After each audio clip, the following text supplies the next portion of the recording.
Scarlett O'Hara no era guapa, pero los hombres que se sentían atraídos por ella rara vez se daban cuenta de ello. La primera frase de Lo que el viento se llevó, de Margaret Mitchell, estaba escrita en realidad sobre ella misma. Y aunque Margaret siempre se asustaba cuando oía comparaciones con esa chica sureña huidiza, simplemente no quería admitir lo evidente. Scarlett, como Margaret, era una rebelde que iba en contra de las reglas aceptadas. Sus linajes son similares e incluso los caracteres de los hombres a los que ambas damas amaron son sospechosamente parecidos. Esta es la mejor prueba de que Margaret borró por completo de sí misma la imagen de Scarlett.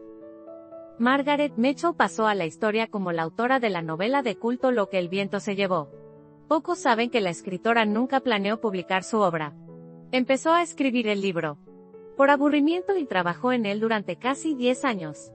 Cuando la obra de Mitchell vio la luz, el libro fue considerado escandaloso. Pero esto no impidió que la novela fuera un gran éxito, y su autora se convirtió de la noche a la mañana en una celebridad. La histórica película basada en la novela de Margaret Mitchell se estrenó solo 3 años después y se convirtió en un clásico, ganando 8 Oscar. Margaret Peggy Mitchell nació el 8 de noviembre de 1900 en Atlanta, Georgia. Su padre trabajaba como abogado y su madre era sufragista. La niña tenía solo 3 años cuando su vestido se incendió mientras jugaba en el patio delantero de la casa. Desde entonces, su madre la vestía con ropa de niño y la llamaba Jimmy. La niña se adaptó bien al papel de marimacho y, al parecer, utilizó un nombre de chico hasta los 14 años. Margaret empezó a componer historias incluso antes de aprender a leer y escribir. La heroína de una de sus primeras historias, titulada Little Sister, es Peggy, de 10 años. Tras presenciar cómo abusaban de su hermana mayor, Peggy disparó al agresor, vengando así a su hermana. Los antepasados de Margaret lucharon en la guerra civil en el bando de la Confederación, lo que influyó notablemente en la obra de la escritora. Los habitantes del sur siempre han subrayado su diferencia con los demás ciudadanos de Estados Unidos y con nostalgia recordaban el pasado.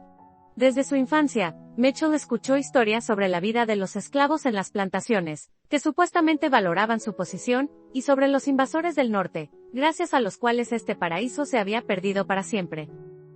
Al igual que Scarlett, la futura escritora tenía un carácter masculino, y una perspicacia para los negocios también masculina. Los padres de Margaret daban gran importancia a la educación de su hija.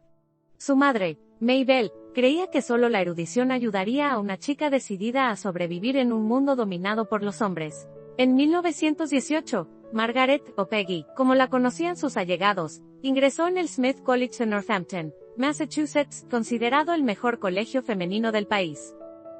Su primer amor fue un teniente rubio del ejército estadounidense, Clifford Henry, el prototipo de heroína de la novela Ashley Wilkes, amante de Scarlett O'Hara.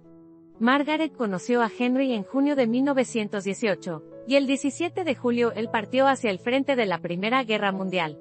La víspera de su partida, Clifford regaló a su amada un anillo de compromiso, que ella aceptó.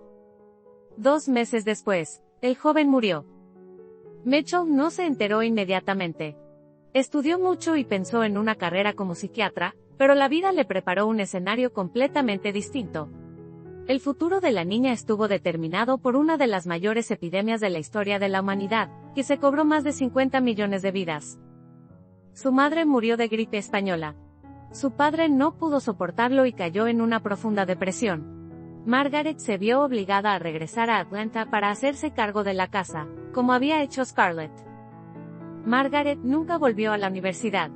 Guardó el recuerdo de su primer amor toda su vida y escribió que no había rastro de pasión física en aquellos sentimientos.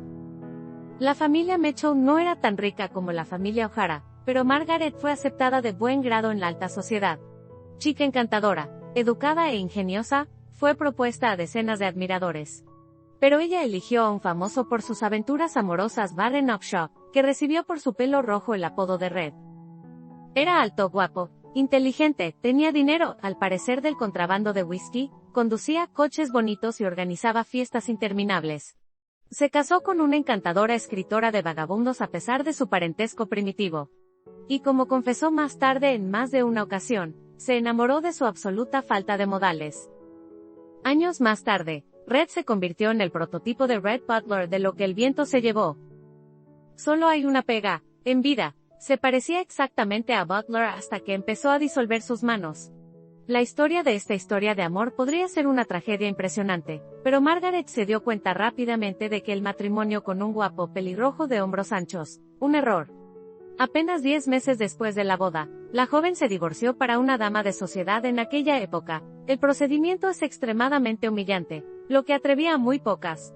Mitchell prefirió curar sus ofensas, inventando una historia alternativa de las relaciones con quien le causó tantas heridas, y no solo mentales.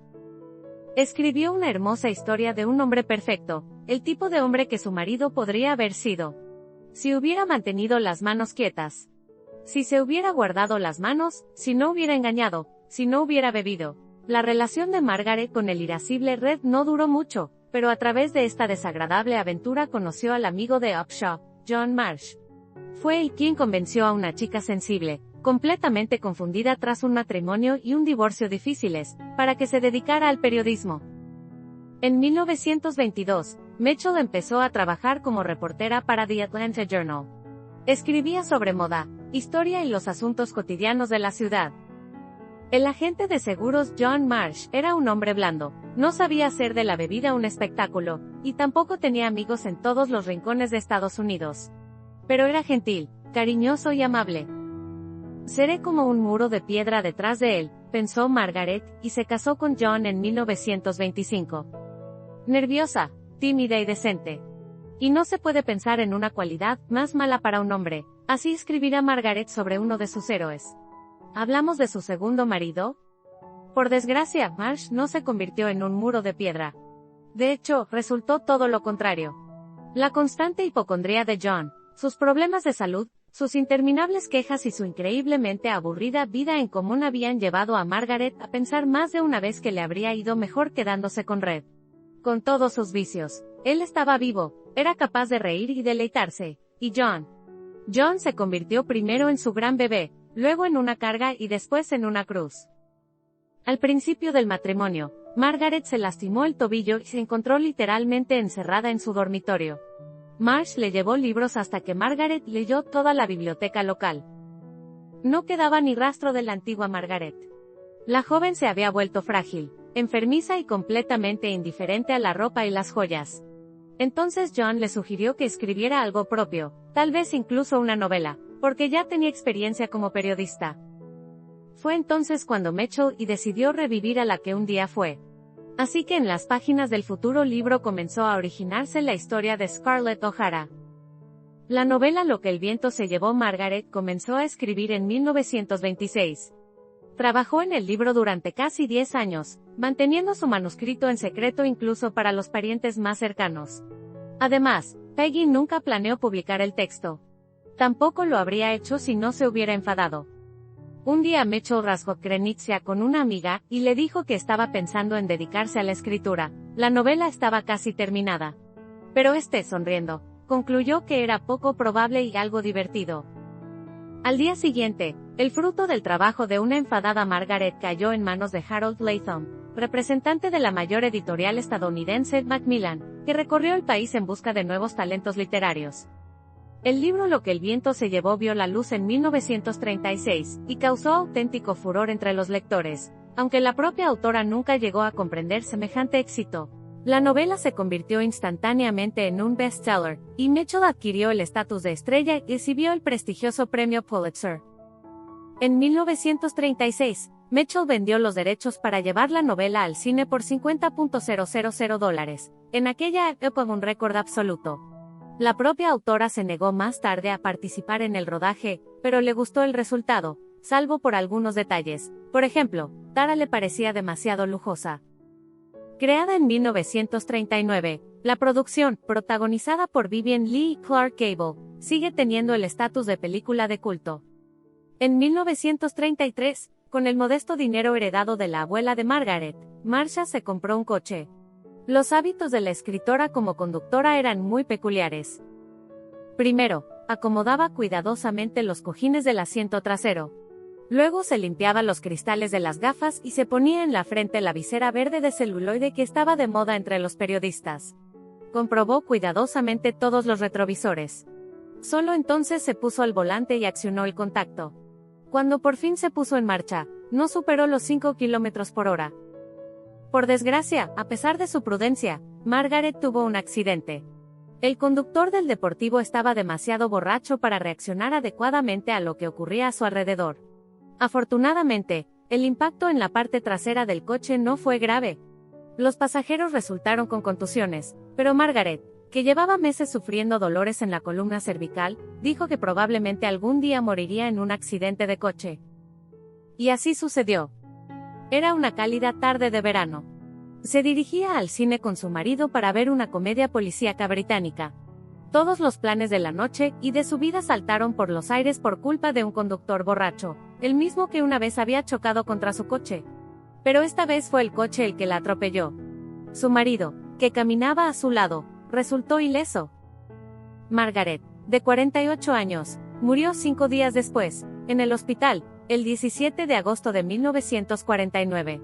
Su asesino cumplió una condena parcial de 1 año por homicidio involuntario y vivió una larga vida, sin dejar nada importante tras de sí.